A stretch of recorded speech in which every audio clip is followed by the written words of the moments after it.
Right here, everybody. We are ready for day 2 of our plates, our poor man's Myolica plates. This thing has dried to the point where it's nice and stiff, leather hard. I've got a surface that's fairly smooth. Backside is a little bit beat up. I have to clean that up right now. But it's nice and leather hard, and we're going to spend some time doing that today. All right. And a lot of this stuff is intuitive. I'm going to push this thing right over here. We're also going to add the foot to this thing after I clean it up, I suppose. So I'm just getting that a little bit closer to us. And a lot of this is intuitive stuff. You know, if we have these sharp edges, they don't like glazes. They tend to be not pleasing to the eye, and you know, stuff like that doesn't look good. It doesn't finish well. It doesn't look nice per se. And we're kind of going for nice at the end of this project. So we're going to take some time to clean these things up using a number of different tools, a number of different options at least. One of them is going to be an X-Acto knife to get you a nice clean edge in that spot. That's going to kind of start you off on the right foot, especially if you're really good with a knife. Other options are to work with your loop tools, your trimming tools. A little more work maybe, but maybe a little less aggressive to get rid of that extra stuff. And again, I'm kind of going for round on this rim because we like round, glazes like round. Might choose to fast forward some of this, might not, might just keep it real time. But like I said, a lot of this stuff is our techniques and things that you should be doing for any project to clean up any of these funny parts. We've been doing this now for almost a year, almost a school year. So we want to get it as clean as possible, pretty as possible. So I'll come back to that guy. And you can see we're getting really close to evening up all of the edges. I'll shift that a little bit that way so you can see. Again, as much as possible, as much as you like. I'm always going to go big money. Get rid of that rim right there.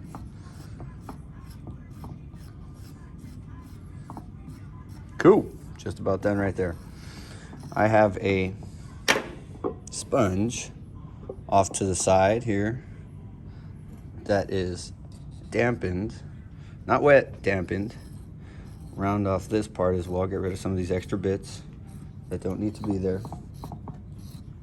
And this is the exact plate that I built from. I think this might be pretty positive. This is the one that I did in the video. Getting rid of all those chunks. Cool. Dust this off. And now with my dampened sponge, I'm going to hit that outer edge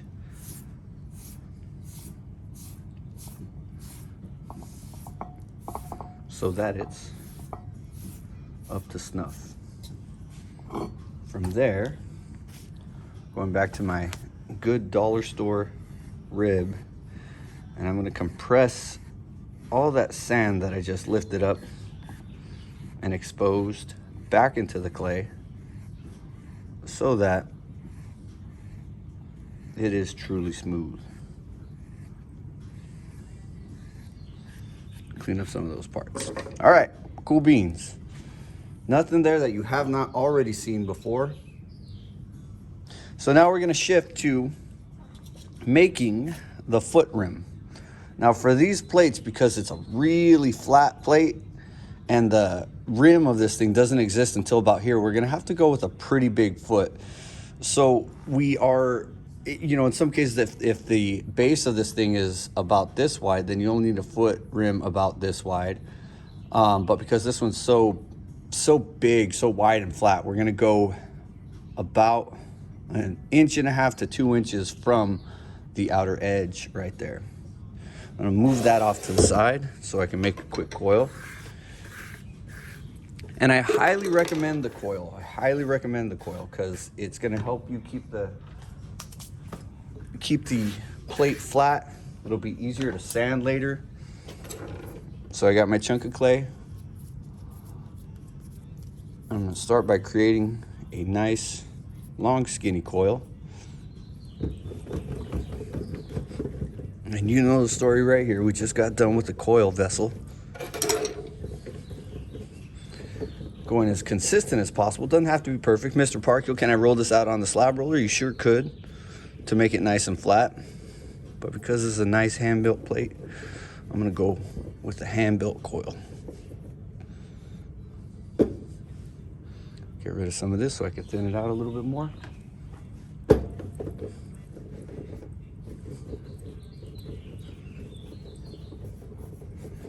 And that's plenty. I'm gonna set that off to the side. Set up for a second. And now we're gonna come back to our plate. And I'm gonna start with some water here, just to soften it up, because this has been sitting out for a while.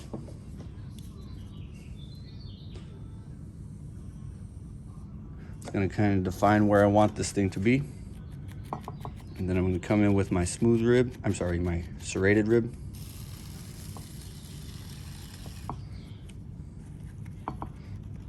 I'm gonna scratch that stuff up real nice.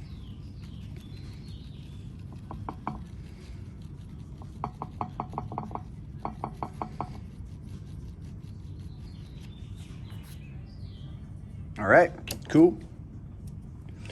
And this is where I'm gonna start adding my slip.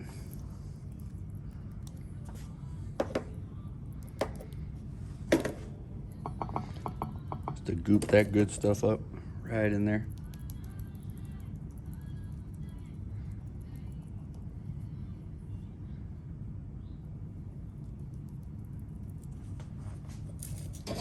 This doesn't really look any different than anything we have done.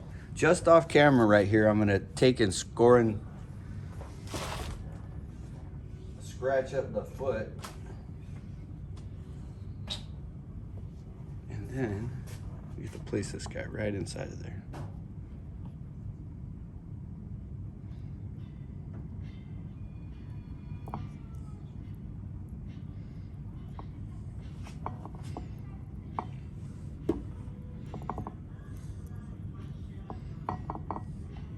Make sure that this is round at least a little bit. And if you have a pal working with you at your table, they could spin your banding wheels and make sure that everything is spinning so that you can focus on the pressure. All right, and then one of the things that I think a lot of us are missing at this point is this good compression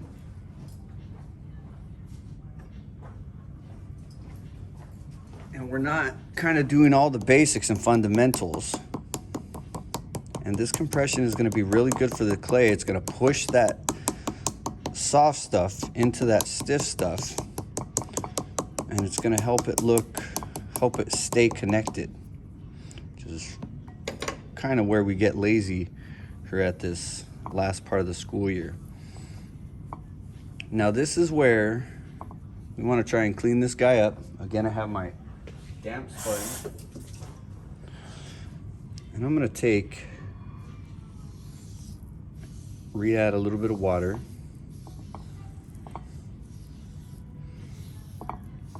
Soften it up inside of there. And for all intents and purposes, this thing is probably pretty well attached. But because you are the person who you are, and you want to make sure that everything is really well attached, we're going to smooth out some of this stuff. And we're going to continue compressing the clay into itself. So I got that little rattle. And then if you want to go the extra mile, if we take our clay and compress this stuff into this stuff, you're giving it that extra layer of insurance This is also going to help you get it to look consistent. You don't want an overhang right in there. They tend to look funny. So I'm pushing this good stuff into the good stuff on the bottom plate.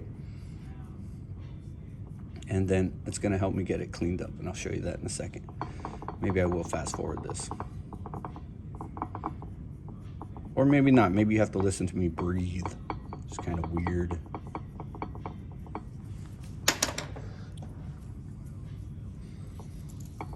A little bit of water. And again, you get to get this thing as round as you want. Make it look as good as you want. It's your grade. Remember, it's the end of the year and we want to take home things that we're proud of. I am going fast for demonstration purposes.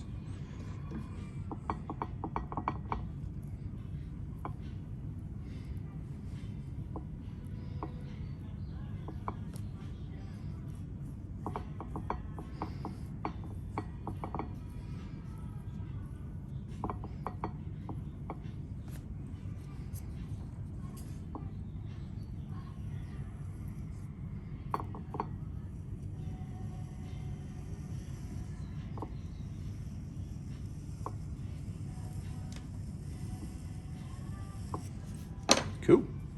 Now that's connected. I am going to clean that up later, but I'm going to pause it for now so that I can move on to the next part, because we can do that as soon as this is done. Now the reason I didn't do my white slip sooner or before I put the foot rim is because this thing is typically going to be sitting on top of the surface at this point, and we want now to flip this guy up and over. I'm going to take a little piece of paper so my plate doesn't get stuck, because I got that nice wet clay on there. And I'm going to put that guy back down there. And what I was saying is this part is going to get messed up. So if you put the white slip on the surface early, then you end up messing it up. Now that little foot rim that we added gives us a nice little platform. It's going to be easier to glaze this thing later and get rid of the extra stuff. We'll talk about that later. Clean up some of that. Boom. So now we're doing the poor man's Maiolica, poor person's Maiolica, because we're not working with porcelains per se, but we are going to be working with a porcelain slip. And this is going to get us that nice canvas to paint on. If we layer it properly, it's going to look good. It's a little bit thinner than it was when we did our sgraffito process. And now we're going to layer our project with our white slip. Now again, we like opacity. We like it to be nice and opaque, but it doesn't necessarily have to be. If you have brush strokes, it's not a really bad thing unless it looks completely unintentional. It's not a bad thing unless it looks bad. If your brush strokes look good, then you're golden.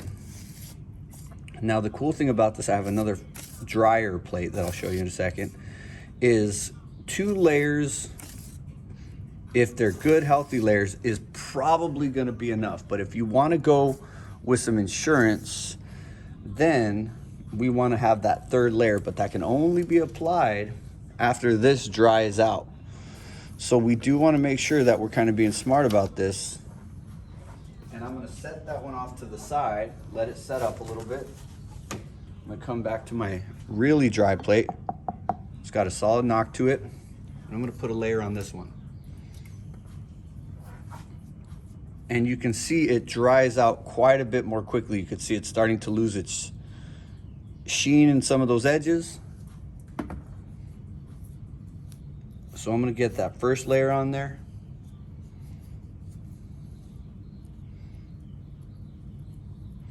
And then, like I said, 2 layers should be enough. We want it to be as smooth as possible, as even as possible. Use these big brushes. Sharing is caring. And what's cool about this is once you get those layers on there, once that first one's dry, get the second one on there, and then you're good to start your brushing process. And that's gonna be our next video. 15 minutes of elapsed time. I'll shorten it down as much as I feel necessary. Cool beans.